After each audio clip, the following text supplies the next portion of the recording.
quiero contarles una historia que comienza pues con el intento pues, de medir áreas, longitudes, volúmenes, y que sin embargo pues llevó pues a la comunidad matemática a la ponderación de la pregunta de cuántos números reales hay. Sabemos que hay una infinidad, pero pues la pregunta tiene una estructura mucho más fina que solo eso, ¿no? Entonces, pues vamos a comenzar con, pues un poco, digamos, hasta filosóficamente, ¿no? ¿Qué decimos que sucede cuando calculamos una longitud? Por ejemplo, cuando decimos que algo mide 5, no sé, 5 metros o 5 centímetros de longitud. Y bueno, lo que sucede es que por principio de cuentas, pues establecemos una unidad, en este caso la representé de rojo, puede ser metro, puede ser centímetro, no sé, pero una vez que establezco mi unidad, pues decir que algo tiene esa longitud, pues simplemente es decir que caben exactamente tantas copias de esa unidad en mi objeto. Por ejemplo, en esta otra línea, pues vemos que aquí las marqué. Si yo trasladara esta, la moviera, la desplazara rígidamente, cabría 1, 2, 3 veces y por eso decimos aquí que la longitud es 3. La cuestión es complicada cuando vamos a medir la longitud de cosas curvas. Eso también es algo que se resuelve como lo voy a platicar más adelante, pero aquí por simplificar, pues es únicamente cosas rectas. No siempre sucede que tenemos la suerte de que mi unidad cabe exactamente un cierto número entero de veces. A veces cabe, por ejemplo, aquí 3 veces, más un cachito, y bueno, entonces ya nos tenemos que meter en cuestiones de cuánto mide ese cachito, pero básicamente la idea es que, bueno, si aquí yo pudiera meter 2 veces la mitad de esta unidad, pues entonces significa que el pedacito que me faltó es 1/2 y esta cosa mide 3.5, ¿no? De entrada parece muy sencillo, parece muy elemental, sin embargo, pues así es como empezaron los griegos a hacer geometría. Cuando nos metemos con áreas, pues la cuestión se vuelve muchísimo más sutil. En el caso de las áreas, pues básicamente cuando decimos que algo mide cierta cantidad, por ejemplo, de metros cuadrados, pues estamos por principio de cuentas de manera más o menos axiomática, igual lo que era mi unidad de longitud, pues ahora un cuadrado que tenga esa longitud de lado se convierte en mi nueva unidad de área. Y pues si me dan una región en el plano, digamos, la primera idea ingenua que tengo, pues es simplemente cuántas veces cabe mi unidad ahí, ¿no? Por ejemplo, aquí vemos que pues cupo 8 veces, y de hecho podemos contar, ¿no? Auxiliándonos de la longitud, podemos ver que pues mi unidad de longitud le cabía 4 veces a lo largo y 2 a lo alto, y 4 por 2, 8, y coincide exactamente con que cupieron 8 cuadraditos, y eso en general funciona siempre que el cuadrado quepa una cantidad entera de veces, y de ahí sale nuestra formulita de que área es igual a base por altura, ¿no? Igualmente puede uno preguntarse, bueno, pero si la base y la altura ya no son números enteros, pues ¿cuál es el fundamento de que siga satisfaciéndose esa fórmula? Digo, a lo mejor es algo que nunca nos cuestionamos, es algo que es cierto, pero que requiere que se le piense un ratito. Por ejemplo, en este otro rectángulo de abajo, pues mi cuadrado unidad cupo exactamente 12, y luego aquí estas 3 veces no cupo entero. Suponemos que le cupo la mitad del cuadradito, y entonces pues una mitad, otra mitad, ya van 13 y otra 13.5, ¿no? Y seguimos observando que se sigue verificando que es base, aunque sea un número no entero, fraccional, por altura, ¿no?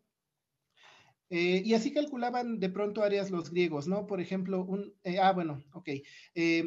Yo creo que escogí aquí explicar con detalle por qué o cuál es el fundamento de que aquí si cupo medio cuadradito diga yo pues que justamente estoy yo sumando las áreas y van de por medio, que si aquí hay 3 mitades, pues que eso exactamente suma a 1.5 más los demás cuadrados que entraron. Sin darnos cuenta ya estamos suponiendo ciertas cosas acerca de nuestras áreas, y estamos suponiendo en particular que cuando yo tengo una región en el plano y le aplico algún movimiento rígido, entonces su área no cambia, ¿no? Área de la región 2 es igual a la de la región 1. Estamos suponiendo también que si dos regiones tienen en común algo sin área, entonces pues para encontrar el área total basta con sumar las áreas de las dos regiones. En los razonamientos que hice en las dos diapositivas anteriores, bueno, en la primera era longitud, en la segunda era área. Estas reglas se siguen cumpliendo ya sea longitud o área. Eso es lo que estábamos haciendo. Por ejemplo, teníamos este rectángulo y aquí le cupieron pues fracciones del cuadrado, ¿no? Y bueno, resulta que le cabe a lo largo exactamente la mitad y a lo alto todo. Y entonces, ¿cuál es el fundamento para decir que este pedacito mide exactamente medio cuadrado? Bueno, media unidad cuadrada.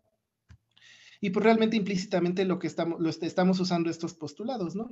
Estamos este cuadrado grande escribiéndolo como, bueno, lo parto en dos regiones rectangulares, aquí rectángulo 1 y rectángulo 2, 1, 2, y de ahí en adelante estoy usando las reglas que yo sé, ¿no? Rectángulo 1 y rectángulo 2, ¿qué tienen en común? Únicamente esta línea, es una línea sin área, por lo tanto esto pues es simplemente sumar las áreas de cada uno de los rectángulos, y los rectángulos no son el mismo, este está acá y el otro está allá, pero digamos, estamos pensando en ese contexto de que si yo muevo uno, digamos, si fuera de papel y yo lo voy desplazando, lo podría poner de modo que exactamente cuadre con el otro.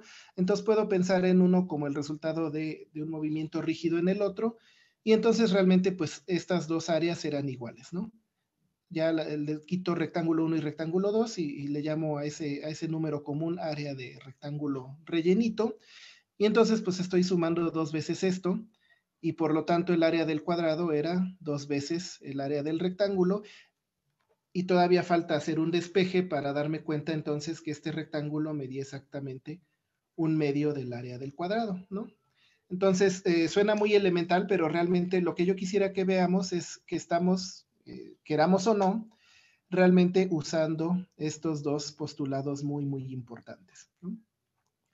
Y esos dos postulados se mantienen y uno los sigue usando, y pues incluso cuando calcula uno áreas un poquito más complicadas, digo, ahorita todo es muy simple, pero aunque sea muy, muy paso a pasito, estamos subiendo lentamente el nivel de dificultad.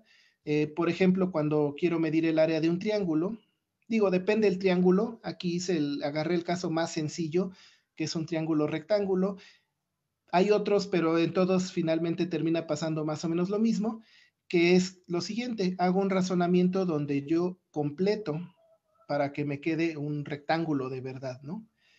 Entonces, para medir el área de este triángulo, resultó más fácil agarrar una región más grande y de nuevo, razonar que esta cosa, este triángulo, bueno, de hecho, cuando uno lo está haciendo a mano, se demuestra que es congruente con este otro. Es decir, que puedo obtener uno después de mover el otro mediante un movimiento rígido, y por lo tanto esta área es la misma que esta, y por lo tanto, pues el área total yo la sé calcular porque este es un rectángulo, es base por altura, pero además pues es simplemente dos veces el área del triángulo, porque pues es, bueno, influye aquí que ambos triángulos tienen exactamente la misma área, ¿no? Entonces obtengo esta relación, y de aquí si yo despejo el 2, me queda la fórmula de que el área del triángulo es un medio de base por altura. Pero entonces implícitamente estoy usando esto, ¿no? Aquí el triángulo, por su inclinación, no hay manera de que le quepa una cantidad entera de cuadrados, y sin embargo puede ser que el área me dé un número entero, pero realmente para que todo esto funcione, pues estoy yo implícitamente usando estos postulados acerca pues de que al hacer movimientos rígidos no cambia el área, y de que pues las áreas de regiones complicadas se pueden obtener simplemente sumando, si yo la partí en áreas más simples, ¿no? Y con esto ya básicamente puedo calcular el área de cualquier polígono, incluso cosas más complicadas como polígonos de más lados, pues siempre la idea es triangular. Incluso en cuestiones muy avanzadas de variedades topológicas, pues por lo general una de las herramientas muy importantes es triangular, ¿no? Eh, pero bueno, aquí hasta ahorita, como les he dicho, he estado lentamente subiendo el nivel de dificultad. Hasta ahora todo ha tenido puras líneas rectas. Bueno, aquí está una pequeña caricatura. para que vean que todos esos cálculos de áreas que aprendieron en la primaria tienen su razón de ser. Ahora, ¿qué pasa cuando tenemos algo que es curvo? Aquí le puse calculando el área bajo la curva de una función, por ejemplo, esta, ¿no?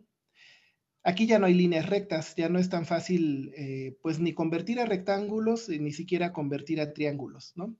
Aquí la curva me pone un obstáculo básicamente, pues, que no se puede superar.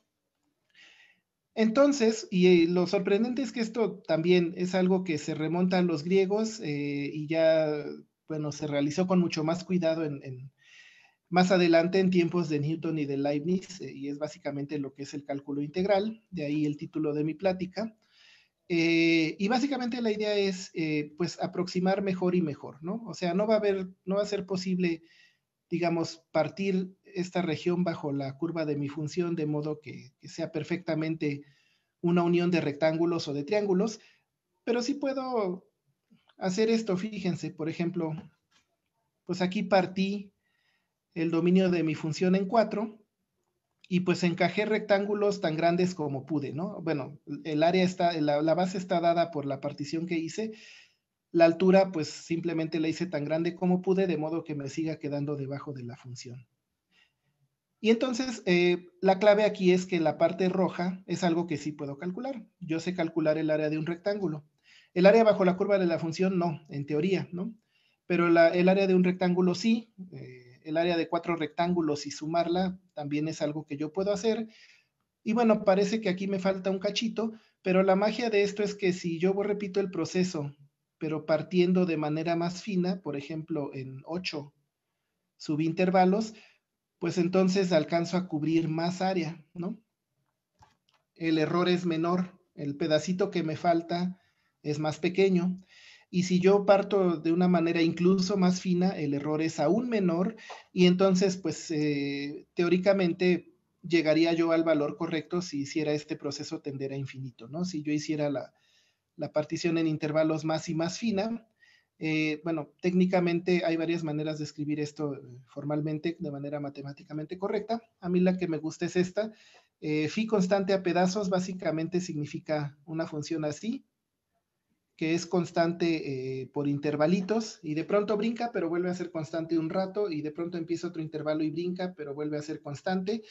Y esas funciones tienen la virtud de que su área bajo la curva está perfectamente definida, porque pues simplemente se obtiene sumando áreas de rectángulos. Y si yo considero teóricamente todas las funciones constantes a pedazos que se quedan por debajo de f, pues habrá algunas que aproximen muy mal y otras que aproximen muy bien y otras que aproximen mejor y mejor. Y si yo tomo el supremo, es decir, el número al que tienden todos estos, pues obtengo lo que se conoce como la integral inferior. Y bueno, típicamente lo que se hace en un curso de cálculo es esto se toma como una aproximación por abajo y se hace el proceso análogo por arriba, ¿no? Tengo otra vez mi función. Ahora igual parto en intervalos, pero trato de quedarme por arriba. Entonces hago mis rectángulos tan altos como sea posible que se alcancen a tragar la región bajo la curva de mi función, pero que, bueno, que solo hagan eso, lo mínimo necesario, que no sean más altos de lo necesario. Y bueno, aquí al revés, aquí sobra área. El área de estos 4 rectángulos pues incluye regiones que no están bajo la curva de f, pero esas regiones se van eliminando lentamente conforme yo hago mi partición más y más fina. Y entonces, pues lo que se llama la integral superior sería el resultado de este proceso de aproximar por arriba. Entonces ahora funciones igual constantes a pedazos, pero que estén por arriba y tomo el ínfimo sobre todas ellas. Y en el caso cuando estas dos aproximaciones coinciden, pues decimos que tenemos un resultado satisfactorio para el área y le llamamos la integral de Riemann y la magia del cálculo integral, que bueno, yo no voy a explicar porque realmente es el contenido pues de un curso de todo un semestre a nivel licenciatura, es que realmente tenemos herramientas para esto que tratamos de manera teórica, aproximar rectángulos, pero uno en la vida real no se, bueno, sí se puede poner y de hecho así se hacía en la antigüedad, pero digamos sería impráctico estar aproximando por rectángulos más y más finos por particiones más y más finas de mi intervalo, y realmente la magia del cálculo integral es que teóricamente uno puede demostrar el teorema fundamental del cálculo, que me dice cómo calcular estas de forma sencilla, ¿no? Básicamente basta encontrarme una cosa cuya derivada sea la función cuya área bajo la curva quiero determinar, y solo tengo que hacer esto, ¿no? Entonces ese es uno de los teoremas muy poderosos en general del análisis matemático, y pues se constituye un gran triunfo o sea, realmente eso rara vez nos lo dicen en la escuela, pero digamos, o sea, no nada más es la culminación de la formación escolar, ya que llevaste álgebra, ahora llevas cálculo. Realmente, históricamente, es la culminación de un esfuerzo que empezó con los griegos de poder determinar áreas de regiones más y más complicadas, y en particular, pues cuando los límites de la región ya no son solo líneas rectas, sino cosas curvas, ¿no? Y entonces, pues bueno, uno podría estar muy contento con esto. Sin embargo, bueno, sucede que esto no es 100% efectivo y va a haber funciones que nos metan en problemas. Y aquí está el ejemplo clásico. La función de Dirichlet es una cosa que es imposible de dibujar, ¿no? Aquí hay algo que es algo como eso. Es una función que vale 1 cuando, bueno, yo calculo, tú me das el input de la función. Si era racional, pues el output es 1. Si era irracional, pues es 0, ¿no? Entonces, por ejemplo, un medio, f de un medio es 1. F de 3/4 es 1. Perdón, 3/4 está por acá. F de un cuarto también. F de 26/16 también es 1. Pero, por ejemplo, F de pi vale 0. F de e, bueno, aquí e no está en el intervalo 0, 1, pi tampoco. Pero puede ser pi menos 3, ¿no? La parte fraccional. F de 0.14159, etcétera, etcétera, etcétera, valdría 0. Igual con e menos 2 cae en 0, 1. F de 0.71, 82, 81, etcétera, etcétera, etcétera, vale 0, y así se comporta esta función, ¿no? Entonces es una función que brinca todo el tiempo, va de arriba para abajo, de manera que no podemos realmente aproximarla bien, porque pues no importa cuál sea nuestro margen de error, siempre en cualquier intervalo, por más pequeño que sea, encontramos números tanto racionales como irracionales, ¿no? Entonces hay brincos todo el tiempo. Si yo trato de hacer lo que hacía con la integral de Riemann, bueno, primero la aproximación por abajo se va a ver siempre así. No importa en cuántos subintervalos yo parta, se va a ver siempre así, porque dentro de cualquier intervalo siempre hay números irracionales, donde f vale 0. Entonces, si yo quiero que mis rectángulos rojos se queden totalmente debajo de f, pues la única opción es que su altura sea 0, ¿no? Entonces, esta es la única aproximación válida por abajo, área 0, y por arriba pasa lo opuesto. Esta es la partición en un solo intervalo. Claro que en el 0, 1 hay números racionales, hay lugares donde la función vale 1. Entonces, si quiero yo estar cubriendo mi función f, pues la altura de mi rectángulo tiene que valer 1. Y si yo parto ese intervalo en más, sigue siendo cierto que la altura de los rectángulos tiene que valer 1, porque dentro de cualquier intervalo hay números racionales. Sigo partiendo y sigue siendo cierto, y sigo partiendo, y no importa qué tan fina sea mi partición, en cualquiera de los intervalos siempre hay números racionales, siempre hay lugares donde mi función vale 1, y entonces la única manera de quedarme totalmente arriba de la gráfica de la función es que mis rectángulos tengan altura 1, ¿no? Entonces, bueno, la conclusión es las funciones constantes por pedazos que se quedan abajo, la única es la función constante 0, su área bajo la curva es 0.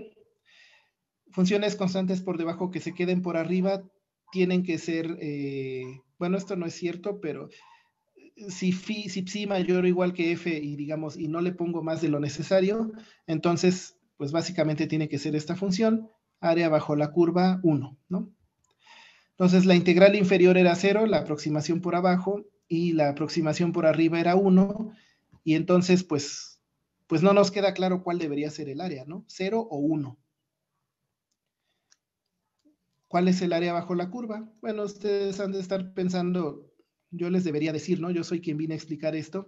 Y efectivamente, aquí entramos en un tema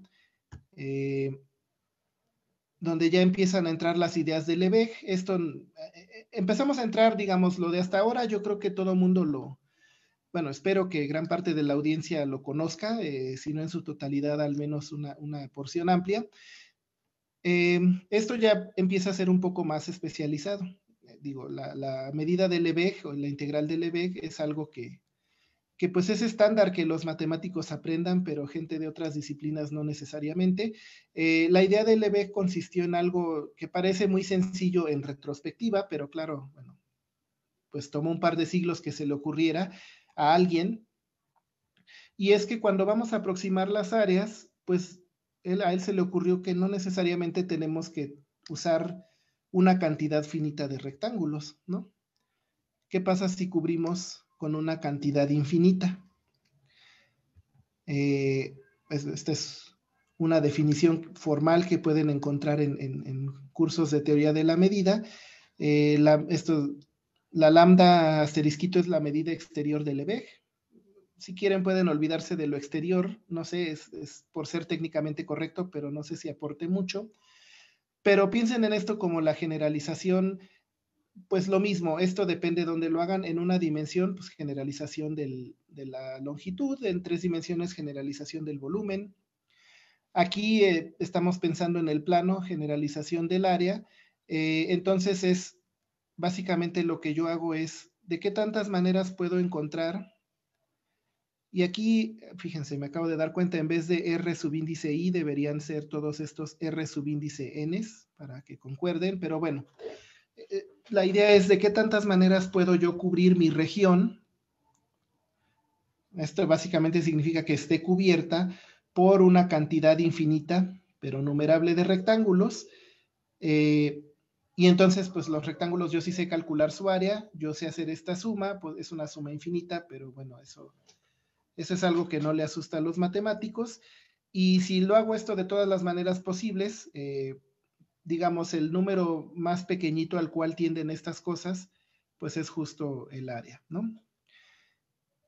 Por ejemplo, esta función de Dirichlet que parecía tan complicada, ya se puede medir con la teoría de Lebesgue. Ahorita vamos a volver más adelante a la cuestión de numerable, no numerable. Por ahora simplemente recuerden o créanme con un poquito de fe que el conjunto de números racionales es numerable, es decir, que hay una manera de listar a los racionales. Acuérdense que son fracciones, ¿no? Son fracciones, 1/2, 1/3, 2/4, 3/5. No es claro a priori cómo podría yo enlistarlas, pero se puede hacer, se pueden enlistar de manera sistemática, de modo que todas las fracciones aparezcan en algún lugar de la lista y no se me escape ninguna.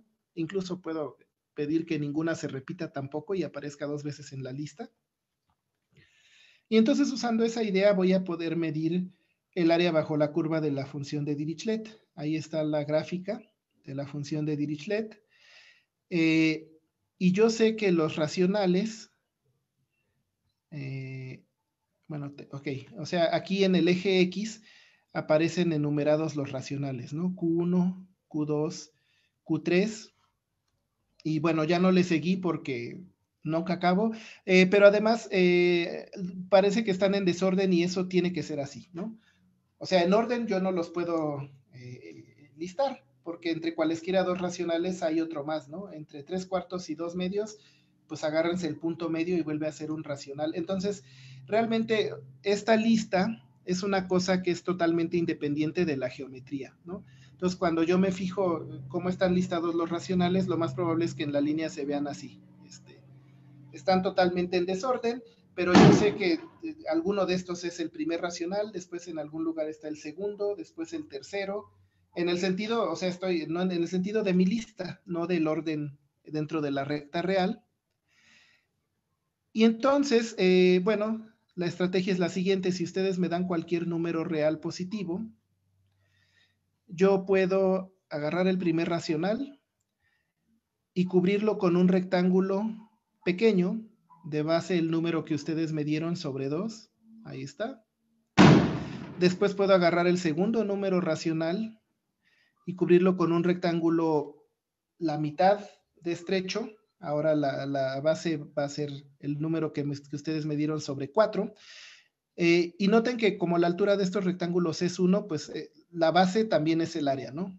Esto por 1, que es la altura, me da el área total de... Luego agarro el racional Q3 y ahora lo cubro con el número que ustedes me dieron, pero sobre 8, ¿no? Y así sucesivamente. El enésimo natural lo cubro con un rectángulo de base epsilon sobre 2 a la n. Y entonces, pues estoy a final de cuentas logrando cubrir toda el área bajo la curva de mi función con estos rectángulos. Los rectángulos se traslapan, aquí se ve claramente, este se suponía que era el tercer rectángulo y ya está, bueno, ahí se enciman las líneas porque hay un traslape, entonces no voy a decir que es igual el área bajo la curva, igual a la suma de las áreas, aquí también me faltó un área de los rectángulos, no es igual, pero es menor o igual, ¿no? O sea, estoy sumando y como las áreas se traslapan, a lo mejor me estoy pasando, ¿no? En mi estimado, pero bueno, no pasa de esta suma de las áreas de los rectángulos y como cada rectángulo tenía, el enésimo rectángulo tenía área epsilon sobre 2 a la n, pues obtengo esto. Y esta pues es una serie muy bonita que algunos de ustedes seguramente recuerdan.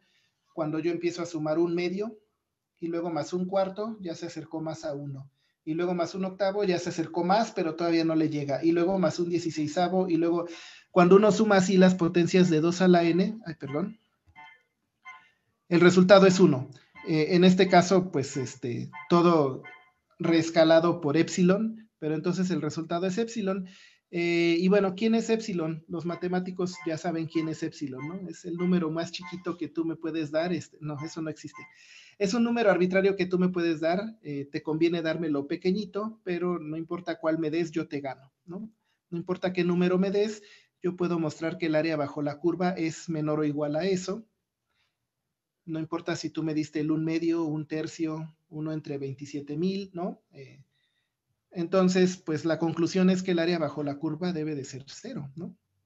El área es menor o igual que cualquier entero positivo, perdón, cualquier real positivo. Por lo tanto, debe de ser 0, ¿no? Entonces, pues la medida de Lebesgue pues me da una herramienta mucho más poderosa, mucho más versátil para calcular áreas. Lo único que tengo que hacer es estar dispuesto a digamos, y si ustedes se dan cuenta, y conviene, yo creo que en este momento, además vamos casi exactamente a la mitad del tiempo, conviene pausar para recapitular un poco lo que llevamos. Digo, todo parece obvio hasta que ya recorrimos un largo camino y nos dimos cuenta que en realidad no lo fue, ¿no? Empezábamos tratando de ver cuántas veces cabe mi cuadradito en mi región. Para empezar, ya simplemente considerar los casos donde no cabe un cuadrado entero, sino solo una fracción del mismo, pues ya requirió cierto cambio de paradigma. Considerar los casos, por ejemplo, como el del triángulo, donde para medir el área era más fácil agarrar una región más grande, ya requirió cierto cambio de paradigma, y el cálculo integral al estilo de Riemann fue otro cambio muy grande de paradigma, porque ya no caben exactamente rectángulos, pero esta idea de aproximar e irme al límite, pues es una cosa muy diferente a lo anterior, y ahorita la idea de Lebesgue es aún otro brinco, ¿no? Casi diríamos otro salto cuántico en ideas, porque pues ahora de pronto ya me permito hacer mis aproximaciones, pero cubriendo con una infinidad de rectángulos, ¿no? Entonces, bueno, yo en lo personal creo que eso es muy estéticamente agradable, como lo dice aquí el meme ¿no? Hay tecnicismos en los cuales ya no me quiero meter, porque quienes no saben del tema los voy a confundir innecesariamente, y quienes saben del tema, pues saben cuáles son los detalles. Entonces, aquí hablo de los conjuntos bien comportados. Realmente el término técnico es medibles, que incluyen rectángulos, triángulos, todas las figuras geométricas, áreas bajo la curva de una gran cantidad de funciones, ¿no? Básicamente las cosas que yo puedo calcular, cuya área yo puedo calcular con el método de Lebesgue, y entre esos conjuntos, pues la medida, que ya le llamo lambda, ya le quité el asterisco, igual les digo, quienes sepan la distinción entre medida exterior y medida, pues saben de qué hablo, quienes no, no importa, es este proceso que describí. Y cumple con postulados muy parecidos a los que vimos hace varias diapositivas. Por ejemplo, esta medida de Lebesgue, pues una de las cosas que yo quisiera en cualquier cosa que pretenda ser algo como un área, pues que cumpla esto, ¿no? Que si yo voy a agarrar una región y aplicarle algún movimiento rígido, ya sea rotación, traslación, combinación de estas cosas, reflexión, entonces su medida, ya no decimos área, el término técnico es medida, pero es lo mismo, bueno, es eso que yo obtengo aproximando con cantidades infinitas de rectángulos, la medida no cambia, ¿no? La medida no cambia al aplicar movimientos rígidos. Y el otro postulado que vimos hace mucho que debía cumplir el área, que era cuando dos regiones tienen en común algo sin área, entonces el área total es la suma de las áreas. Aquí en la medida de Lebesgue se cumple incluso más, incluso para una cantidad infinita de regiones. Si yo tengo un montón de regiones tales que cualesquiera dos son completamente ajenas, no tienen puntos en común, entonces pues considerarlas todas juntas, la medida es simplemente la suma de las medidas. Entonces esto es la versión pues más elaborada, más matemáticamente pues sí, matemáticamente complicada, pero a la vez matemáticamente más poderosa de aquello que se mencionó algunas diapositivas atrás, de las cosas que uno implícitamente asume que el área o la longitud deben de cumplir, ¿no? Y bueno, hay una sutileza importante y es, yo tuve mucho cuidado aquí de decir que son los conjuntos bien comportados, porque pues resulta que aún con esta herramienta de Lebesgue, siempre va a haber regiones, y ustedes lo vieron, ¿no? El punto es cuando complico más y más la forma de mis regiones. Entonces, al principio, bueno, rectángulos no hay problema, triángulos no hay problema, polígonos, tengo que pensarle un poco, pero eventualmente descubro cómo calcular su área. Áreas bajo la curva, pues bueno, ya fue más complicado el proceso, ¿no? Y esta nueva idea tronó con cosas como la función de Dirichlet, ¿no? Entonces, pues bueno, esa es la región, el área bajo la curva de esa función es una región del plano aún más complicada. La idea de Lebesgue logró medir el área de esa región, pero sigue habiendo regiones más complicadas pues que son tan complicadas que pues no,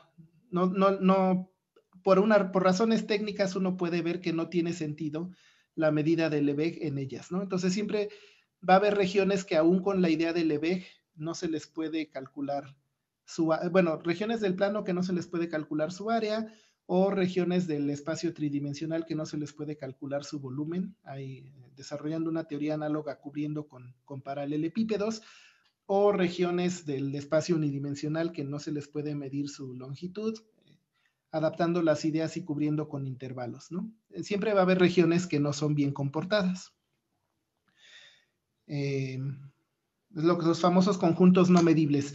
En este punto, pues ya llegamos a una etapa en la cual sabemos bastante acerca de qué tipo de regiones no pueden ser bien comportadas y básicamente tienen que ser regiones muy difíciles de describir, ¿no? O sea, aquí sí ya llegamos a un punto en el cual en términos prácticos, si uno, todas las regiones razonables que uno pudiera describir, pues sí tienen una medida de Lebesgue.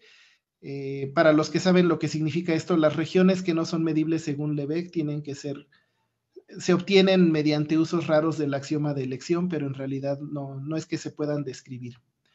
Pero aún así, pues, surge una pregunta muy natural y es, bueno, como que hemos desarrollado método tras método para poder calcular el área o la longitud o el volumen, en general la medida, de regiones más y más complicadas, ¿no? Y cada vez que introducimos una nueva idea, pues aparece una región más complicada para la cual esa idea no funciona y después se introduce otra idea y así sucesivamente y uno siempre se puede preguntar si este proceso en algún momento termina y la respuesta es que básicamente, bueno, eso voy a llegar más adelante. Les quería mostrar ejemplo de región que no es bien comportada, pero es más fácil de mostrar en el espacio tridimensional. digo, no es que les vaya a mostrar, realmente nada más les voy a platicar que esto existe, es la paradoja de Banach-Tarski, y es lo siguiente, Banach y Tarski demostraron que uno puede agarrar una esfera unitaria, o sea, una esferita, ¿no?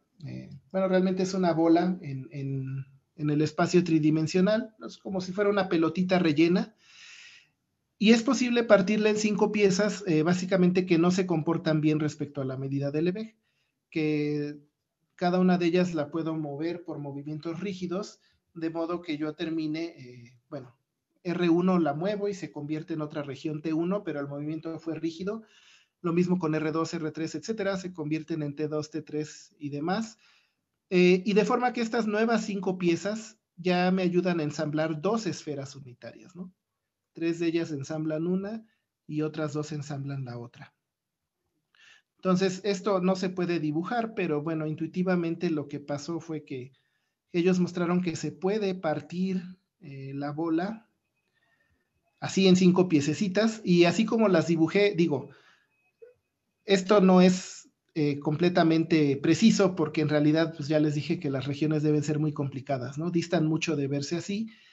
Lo que sí es cierto es que una de las 5 regiones es nada más un punto, es el centro de la bola. Y entonces de alguna manera puedes agarrar 2 de estos pedazos y encajan perfectamente para darme otra bola, y los 3 pedazos restantes encajan perfectamente para darme otra bola, y esa es la paradoja de Banach-Tarski, ¿no? O sea, es una paradoja, no es una contradicción realmente. Es una paradoja en el sentido que intuitivamente esto no debería pasar. Y de hecho, pues, si las piezas fueran Lebesgue medibles, esto no podría pasar, porque la suma de las 5 medidas de Lebesgue me debería de dar la medida de la bola de la cual salieron, y no me puede dar al mismo tiempo 2 veces esa medida. Pero bueno, la clave es básicamente que lo que ellos lograron fue que cada una de estas piezas fuera tan complicada que no tiene sentido su medida de Lebesgue, y por eso puedo yo reacomodar, ¿no? Entonces este resultado es muy bonito, aunque a algunos les parecerá así como muy sorprendente, muy paradójico. Y bueno, ahorita voy a la pregunta que estaba hablando antes y que se me pasó, pero veo que hay una mano alzada, no sé si es para hacerme alguna pregunta. No, profesor, las consultas son al finalizar Ah, la bueno, ok. presentación. Sí. Bueno, está bien, entonces nos esperamos al final. En la pregunta de Lebesgue, bueno, yo no me acordé en qué orden iban mis diapositivas, pero esto es de lo que había empezado a hablar, y es esa, bueno, repito, ¿no? Lo que hemos visto hasta ahora es una progresión de ideas más y más poderosas que me sirven para poder determinar áreas de regiones más y más complicadas, que cada una de ellas como que rompía el método anterior y tuvieron que inventar uno nuevo, ¿no? Por ejemplo, la integral pues es para regiones cuya frontera es curva. Ya se inventó la integral de Riemann. Luego, ¿qué pasa con cosas fractalosas como la función de Dirichlet? Bueno, ya se inventó la medida de Lebesgue, y ahora sabemos que con la medida de Lebesgue hay igual cosas que no se pueden medir. Entonces, ¿será que este proceso debe continuar hasta el infinito? Y Lebesgue básicamente se hizo esa pregunta, ¿no? O sea, él dijo, bueno, a lo mejor no es mi medida como la definí, pero en abstracto, ¿existirá alguna función? Esta mu pretende ser la medida. En este caso, bueno, ok, aquí puse R, entonces sería como una longitud. Si le hubiera puesto R2, pues hubiera sido como un área. Realmente la pregunta es la misma. La respuesta de uno va a implicar la respuesta de la otra. Eh, bueno, que coincida con lo que ya sabemos que es una cosa razonable de medida, que es la medida de Lebesgue en conjuntos medibles, y que siga pues siendo invariante bajo traslaciones. Cualquier región, si yo la muevo, la desplazo, su medida no cambie, y que siga cumpliendo con esta cuestión de que si no hay puntos en común, entonces área total o longitud total sea simplemente la suma. Entonces Lebesgue se hizo esta pregunta, y bueno, realmente Vitali, si uno analiza su demostración, cosa que no hicimos acá, pero uno lo puede hacer, se da cuenta que el teorema de Vitali no dependía de que la medida de Lebesgue fuera la medida de Lebesgue. Realmente solo dependía de estas propiedades, ¿no? Entonces la respuesta es que no.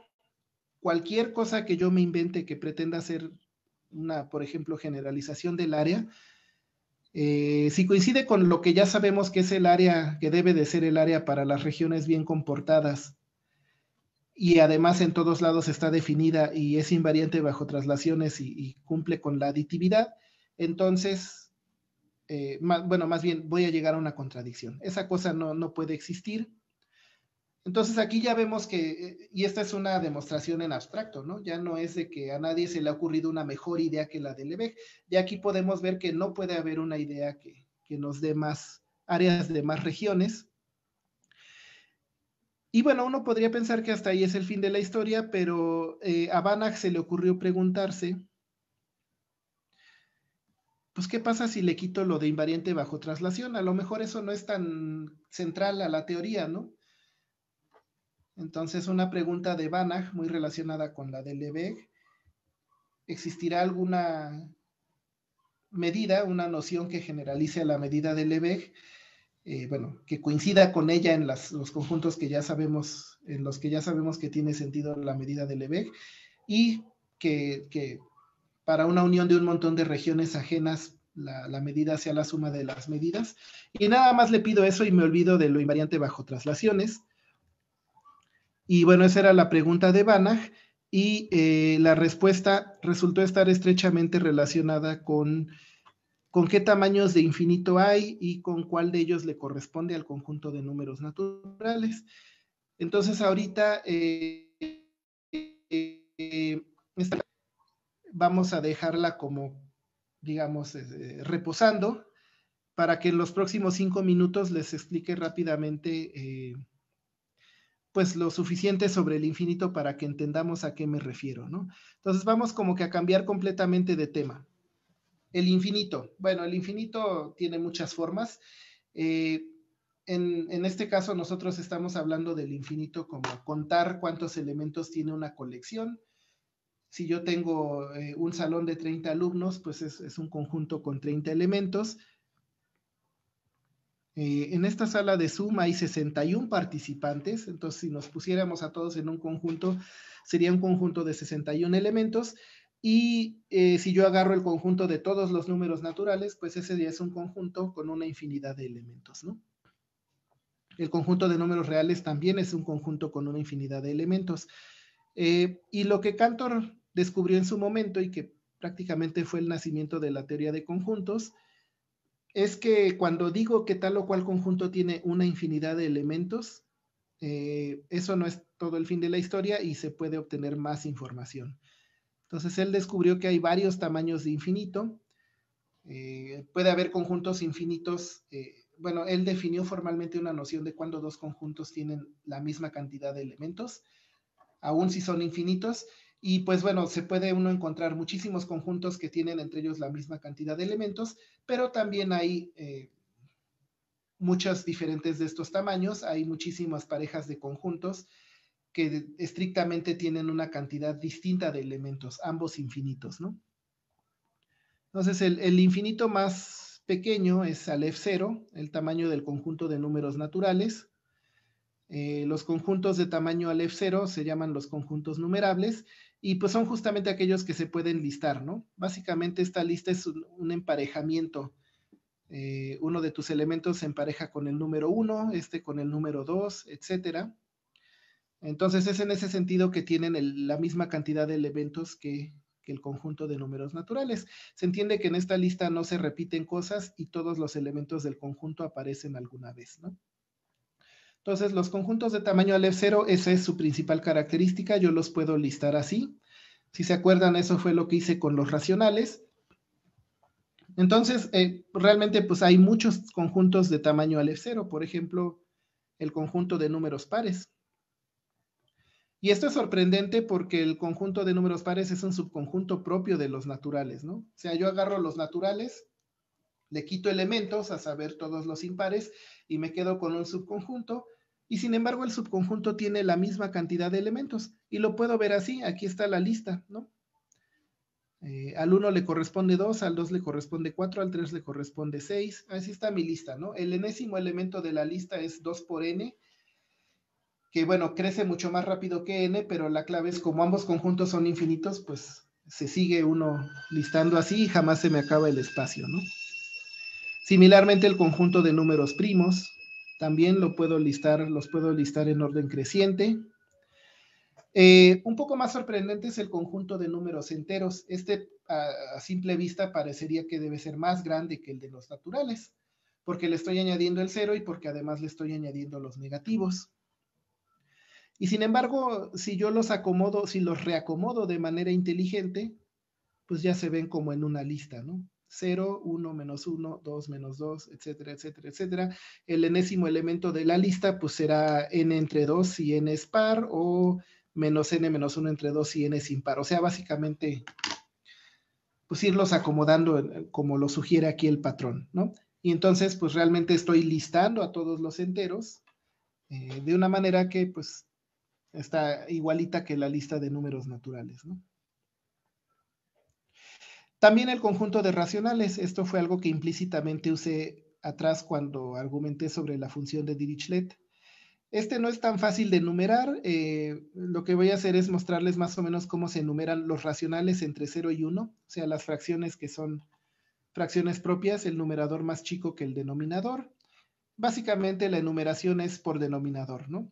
1 es la única fracción con denominador 1, después un medio, después hay dos fracciones propias con denominador un tercio, que son estas, y después hay dos con denominador un cuarto, 4. Digo, hay más, 4 cuartos, pero eso es igual a 1, ya lo conté. 2 cuartos, pero eso es igual a un medio, ya lo conté, ¿no? Entonces, como que eliminando repeticiones, hay dos, y así sucesivamente, ¿no? Dado un n, pues, ¿cuáles fracciones hay de la forma n entre m?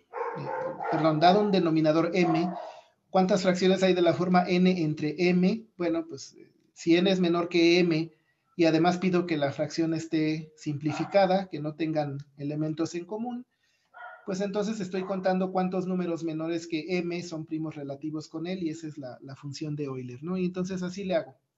Para denominador un cuarto, luego denominador un quinto, listo todas las fracciones con ese denominador, son una cantidad finita, luego denominador un sexto y etcétera, ¿no? Y esto al menos me ordena los racionales entre 0 y 1. Ya después puedo copiar esa enumeración para cada n, los racionales entre n y n más 1, y después hay un método más o menos estándar que se llama diagonal para como que entrelazar todas esas listas y crear una única lista, ¿no? De todos los racionales. Pero el punto es que se puede hacer, ¿no? Y entonces en este momento, pues ya pareciera como que todo mundo tiene tamaño Aleph 0, ¿no? De hecho, esa es una trampa en la que es muy fácil caer. Yo mismo pensé eso la primera vez que empecé a ver estas cosas, ¿no? Dices, bueno, tiene elementos que los naturales no tenían y aún así lo pude enumerar. Este tiene muchos más elementos que los naturales no tenían y aún así lo pude enumerar. Pues como que hay algo en la infinitud que me va a permitir enumerar cualquier conjunto infinito. Y sin embargo, lo sorprendente, y este fue el principal descubrimiento de Cantor, pues es que no. El conjunto de números reales no es numerable, es decir, no hay manera de ponerlo en una lista. Si yo empiezo a hacer una lista, aunque sea infinita, ¿no? No importa cómo la haga, siempre va a haber un real que se me escapó. De hecho, basta considerar los reales entre 0 y 1, y entonces, de hecho, técnicamente lo que sucede es que Aleph 0 es menor estricto que la cardinalidad de los reales, o sea, básicamente esto es decir, la cantidad de elementos del conjunto de números reales es estrictamente mayor que la del conjunto de números naturales, ¿no? Entonces ya tenemos al menos dos tamaños de infinito. Hay más, pero de momento tenemos dos. A los conjuntos con la misma cantidad de elementos que R se dice que tienen cardinalidad del continuo, tamaño esta letra C gótica. Y bueno, entonces tenemos por lo menos dos tamaños de infinito de los cuales preocuparnos. Y entonces, bueno, resulta que hay otra manera más o menos ortogonal de estudiar las cardinalidades y es usando otra teoría que desarrolló Cantor, que es la de los números ordinales. Y entonces, desde ese punto de vista, los infinitos se ven así. Se ven en una línea. Los tamaños del infinito, de hecho, están linealmente ordenados y de hecho están bien ordenados. Eso es un término técnico Para quien no lo sepa, significa que siempre que tengo una colección de tamaños de cardinales, o sea, que son los posibles tamaños que puede tener un conjunto, siempre hay un elemento mínimo. Y entonces los primeros cardinales pues son los finitos, ¿no? 0, 1, 2, hay un conjunto con 0 elementos, el vacío, hay conjuntos con 1, con 2 elementos, 3, 4, etcétera. Y luego el primer cardinal mayor que todos estos, pues es el Aleph 0, ¿no? Ya lo vimos. El tamaño del conjunto de los números naturales, mayor que cualquier conjunto finito, pero apenas mayor. Es el mínimo que es mayor que todos ellos, ¿no? Y luego, como dije que estos estaban bien ordenados, pues también va a existir el mínimo que es mayor estricto que Aleph 0. A ese le llamamos Aleph 1. Y bueno, este razonamiento se puede seguir extendiendo. El mínimo que es estrictamente mayor que Aleph 1 se llama Aleph 2. Y así empiezo a obtener Aleph 3, 4, 5, etcétera. Pero esto no acaba. Ya que tengo a todos los Aleph n's, pues también va a existir el mínimo que es mayor que todos los Aleph n's, y ese se llama Aleph omega. Y bueno, el mínimo mayor que este es Aleph omega más 1, y yo puedo continuar sin parar, ¿no? Siempre, siempre los cardinales nunca se me acaban. Aleph omega más 1, le sigue Aleph omega más 2, Aleph omega más 3, etcétera. Cuando ya tengo todos los Aleph omega más n's, el supremo de todos ellos es Aleph omega más omega, y todavía puedo obtener el que le sigue. Y en general, siempre que tenga un cardinal, existe su sucesor, el que le sigue inmediatamente. Y cuando ya tengo, digamos, toda una infinidad de sucesores, todavía puedo tomar el supremo de esos y seguir, ¿no? Entonces, esta numeración nunca se acaba. Yo siempre digo que es como diría Buzz Lightyear, al infinito y más allá. Y bueno, es algo que cuando se ve con detalle, bueno, el axioma de elección juega un papel importante acá, pero así es como es, ¿no? Y entonces la pregunta de Cantor, que después retomó Hilbert y fue el primer problema en su famosa lista de problemas, es, bueno, de todos los Alephs, pues ¿cuál corresponde al continuo, no? O sea, ¿cuál es el tamaño del conjunto de números reales? ¿Cuántos reales hay? Sabemos que no es finito y sabemos que no es numerable. Entonces el continuo podría ser Aleph 1, pero también podría ser Aleph 2 o alguno de los que le siguen, ¿no? Entonces yo no sé realmente ahorita dónde está el continuo, es alguno de estos. La conjetura de Cantor pues era que es exactamente este y no hay nada más en medio. Esto es lo que se conoce como la hipótesis del continuo. Y pues la sorpresa histórica fue que en realidad pues no solo no fue cierto, sino que tampoco fue falso, ¿no?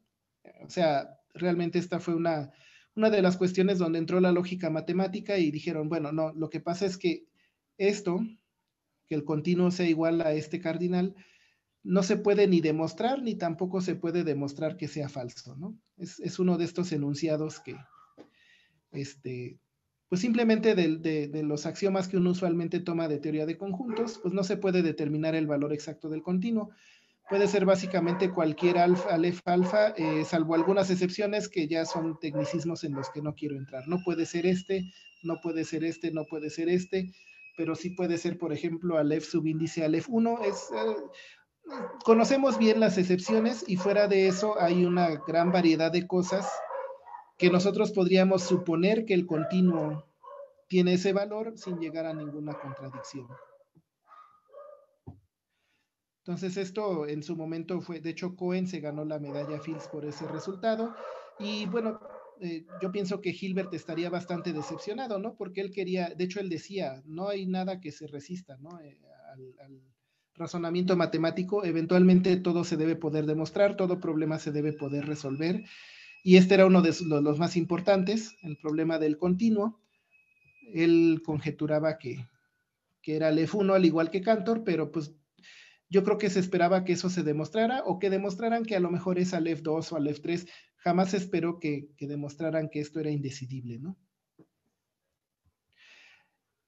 Y ahora sí ya tenemos teoría, o ya expliqué más o menos un poquito del infinito, como para retomar la pregunta de Banach. Acuérdense que la pregunta era si existe una cosa que sea como la medida de Lebesgue, le quito, bueno, que coincida con la medida de Lebesgue en los conjuntos medibles, pero en los que no lo son, pues ya me quito de la idea de que deba ser invariante bajo movimientos rígidos, traslaciones, etcétera.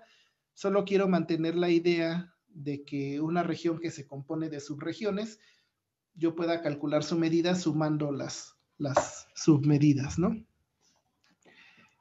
Y entonces ahora sí, el teorema realmente con un poco más de detalle, donde les dije esto tiene que ver con el infinito, el teorema que demostró Ulam, de hecho noten que Banach y Ulam eran ambos de la escuela polaca, que es donde se desarrolló mucho estos temas en los años 1930 y demás. Ulam demuestra que si hubiera tal medida, entonces el continuo debería ser realmente grande, ¿no? ¿En qué sentido? Bueno, en el mundo donde existe esta medida, donde realmente podemos ya tener áreas para todas las regiones del plano, es un mundo donde el continuo no es ni Aleph 1 ni Aleph 2, es una cosa inmensa, ¿no? Aquí se nota Aleph omega más omega. Yo sigo tomando Alephs, puedo repetir el proceso hasta Aleph 1 veces, puedo repetir el proceso aún más veces. Aquí, por ejemplo, Aleph subíndice Aleph omega, o sea, ya tomé sucesores y luego supremos y demás esta cantidad de veces. Y aún así no acabo. En realidad el continuo es tan grande que es un punto fijo para la función Aleph, ¿no? Continuo es igual a Aleph subíndice continuo, que es algo que suena rarísimo, pero bueno, en el infinito a veces se comporta rarísimo y es así, ¿no? Aleph 1 es mucho más grande que 1, Aleph 2 es muchísimo más grande que 2, y en general cada vez que uno toma un Aleph, pues como que el tamaño está muy lejos de ser igual al índice, pero si uno se va lo suficientemente lejos, pero se tiene uno que ir muy lejos, eventualmente, como dice Shelah, el perro cacha su propia cola y entonces tenemos puntos fijos de la función Aleph. Y entonces el continuo, o sea, si va a existir una medida como la que preguntó Banach, entonces el continuo es muy grande, ¿no? De hecho, el continuo es lo que se conoce como un cardinal débilmente inaccesible. Y recíprocamente, este mundo es posible, es decir, yo podría añadir como un axioma que existe esta medida y no obtendría contradicciones, suponiendo que no sea contradictorio pensar en otro tipo de cardinal grande que se llama cardinal medible, ¿no? Entonces, a mí esto, bueno, me parece muy, muy, muy interesante porque a diferencia de los axiomas usuales de teoría de conjuntos, donde tiene uno el continuo y es este objeto geométrico, ¿no? Definido la recta real, y uno se pregunta cuántos puntos hay en la recta real y resulta que los axiomas no me dan una respuesta definida, ¿no? Y sin embargo, simplemente suponer que existe una manera de medir todas las regiones del plano ya me da una respuesta mucho más concreta acerca de cuántos números reales hay, ¿no? Digo, no es la respuesta que algunos esperan, hay a quienes no les gusta esto porque quisieran que el continuo fuera Aleph 2 o algo así, pero nos da una respuesta, ¿no? Esto ya, o sea, si nosotros tenemos que elegir en qué mundo queremos vivir, ¿no? Si no me interesa que haya una medida para todas las regiones del plano, puedo ser agnóstico respecto al valor del continuo, pero si realmente voy a trabajar con una forma de medir todas las regiones del plano, también al mismo tiempo estoy decidiendo que el continuo es un número inmenso, ¿no? Y bueno, ¿qué tan viable es trabajar en ese mundo y no esperar que de pronto me tope con una contradicción y resulte que mi teoría no funcionaba? Pues eso también está precisamente calibrado por otro tipo de cardinal grande, que es el tipo de cosa que estudian mucho varios, varias de la gente que hace teoría de conjuntos y que pues hay toda una jerarquía de cardinales grandes y que entre más grande sea el cardinal que yo supongo que existe, pues en general son más cosas las que puedo demostrar. O sea, como que tener más tamaños de infinito me aumenta la cantidad de cosas que yo puedo conocer, ¿no? Entonces, esto es toda una interacción muy, muy, muy bonita entre el continuo, perdón, los tamaños de infinito y lo que uno puede demostrar o lo que uno puede conocer incluso, que me parece a mí muy atractiva y es de lo que me llevó a especializarme en esta área, ¿no? Entonces ya para terminar, bueno, un memecito, Hilbert, que realmente conjeturaba que el continuo es Aleph 1, bueno, pues si viera esto, que ya no llegó a vivir para verlo, pues solo pensaría qué pasó con mi continuo, ¿no? Yo creía que estaba por acá y ya se lo llevaron hasta allá. Y bueno, entonces el objetivo de esta plática, que básicamente aquí termina, pues era en general a los que no son matemáticos mostrarles un poquito, un cierto sabor de matemáticas puras. Seguramente han oído por ahí de otros, este es un sabor muy específico. A los matemáticos, pues también es un área que no necesariamente está tan bien representada. No hay demasiada gente trabajando en esto, aunque sí hay, bueno, sí hay grupos de investigación en esto en varias universidades, incluso algunas de las mejores del mundo, pero no está tan representado como otras cosas tipo teoría de números y análisis. Entonces, en general quería darles a conocer un poquito el tipo de cosas que se hacen en investigación en el área de lógica y fundamentos. A mí me gusta mucho mostrar eso. Y pues eso sería todo, ¿no? Les agradezco mucho que hayan estado tan pacientes y pues bueno, como experto en el área, si les interesa, pues estoy abierto a cualquier tipo de cuestión que quieran tratar. Me pueden contactar por correo o pueden ver, ahí está mi página